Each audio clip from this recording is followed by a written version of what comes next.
Assalamualaikum. Welcome back to Future Dimensions 360.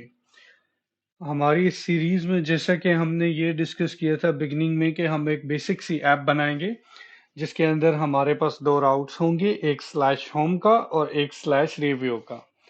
तो अपने last tutorial में हमने राउटर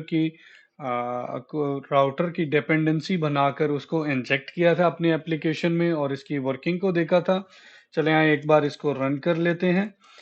तो until last lecture we are here, हम यहाँ तक पहुंचे थे कि देखें जी, I am message for module. हमने कहा था जी रिक्वेस्ट रिसीव कहाँ से हो रही थी। जैसे ही आपका सर्वर स्टार्ट हो जाता है, आपके रिक्वेस्ट के फंक्शन में आता है, तो यहाँ पे आपको रिक्वेस्ट रिसीव हो जाती है। किसके लिए? मैं यहाँ पे कह देता हूँ जी, स्लैश होम के लिए रिसीव हो जाती है जी। तो ये मुझे रिक्वेस्ट रिसीव हो जाती है स्लैश होम पे, और उसके बाद नेक्स्ट में क्या होता है कि हमारा कुछ इस तरह से पाथ राउटर की डिपेंडेंसी कॉल होती है, उसमें पाथ नेम चला जाता है। राउटर में हम कहते हैं जी राउटिंग रिक्वेस्ट फॉर होम। तो ये बहुत बेसिक सी चीज थी। अब हम देखेंगे कि हम इस रिक्वेस्ट को हैंडल कैसे करेंगे। सॉरी। तो हम चले जाते हैं यहाँ पे। हम यहाँ पे हैंडलर बना लेते हैं, एक फाइल बना लेते हैं हैंडलर की, handler dot J S. Handler dot J S में मैं क्या कहता हूँ जी, module, MODUL module, sorry, module को एक्सपोर्ट कर लेते हैं जी हम। मॉड्यूल डॉट एक्सपोर्ट्स, ठीक है जी, इक्वल्स टू, यहाँ पे हमने स्क्वायर ब्रैकेट एक ऑब्जेक्ट एक्सपोर्ट कर लेंगे जिसमें हमारे पास दो किस्म के मॉड्यूल को हम एक्सपोर्ट करेंगे। एनोनिमस फंक्शन बना लेते हैं। एनोनिमस फंक्शन में हम कहते हैं जी कंसोल डॉट लॉग, ठीक है जी, handling request for home page कर लेते हैं जी, होम राउट। ठीक हो गया। हम लोग होम राउट के लिए ये रिक्वेस्ट हैंडल करेंगे, और सेकेंडली हम लोग रिव्यू राउट के लिए ये वाली रिक्वेस्ट हैंडल करेंगे। ठीक हो गया जी। हमने दो अपने हैंडलर में से दो फंक्शंस, एनोनिमस फंक्शन पास करके उनको एक्सपोर्ट कर लिया। अब हम इसी हैंडलर को इंपोर्ट कर लेते हैं, क्या कहते हैं, सर्वर में, ताकि हम इसको सेटअप कर सकें।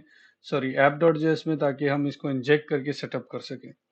सो लेट्स मूव फॉरवर्ड, जाते हैं और अपने हैंडलर को इंपोर्ट कर लेते हैं जी। REQUIRE रिक्वायर करके हमने इसको इंपोर्ट कर लिया अपने हैंडलर को। ठीक है जी।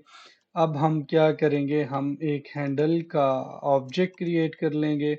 हैंडल के ऑब्जेक्ट को हम कहते हैं जी, जब आपके पास राउट आए होम तो आप कॉल कर लें handler dot handler, HNDLER handler dot home के फंक्शन को।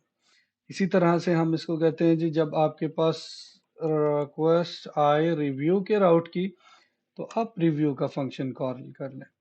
अब हम इसी हैंडल को पास कर देते हैं, इंजेक्ट कर देते हैं एज ए डिपेंडेंसी सर्वर में।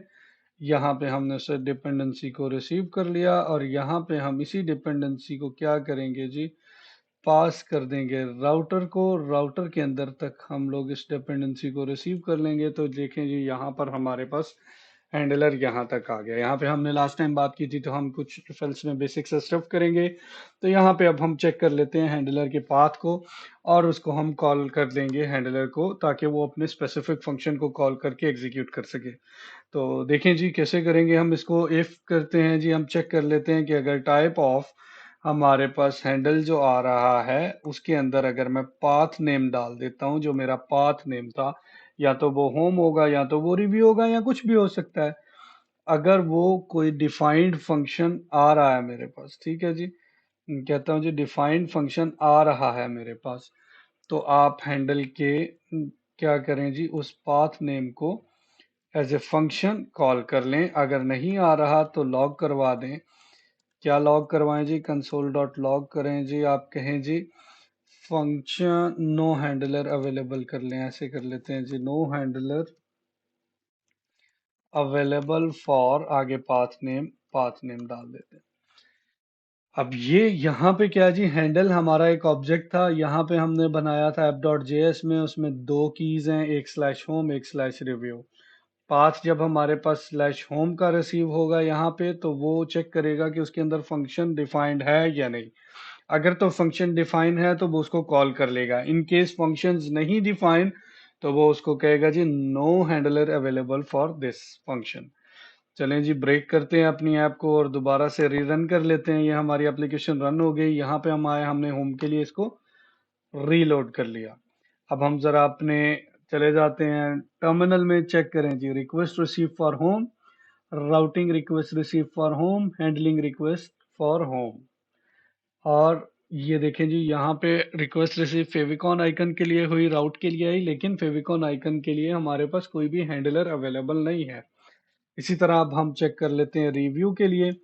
रिव्यू के लिए भी हमारी रिक्वेस्ट वर्किंग में है या नहीं, हम इसको रिव्यू पर डाल के और रन कर लेते हैं। ये देखें जी, रिव्यू के लिए request receive, recording request for review and handling request for review. अब अगर हम यहाँ पे कुछ भी एबीसी राउट डाल के एंटर कर दें तो ये देखें जी, ये कहता है जी request receive for ABC, request routing request receive for ABC, no handler available for ABC.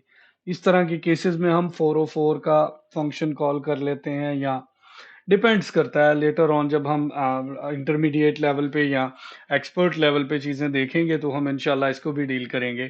तो अब तक के लिए इतना ही। इंशाल्लाह आपको हमारा आपको वीडियो डिटेल में समझ में आएगी।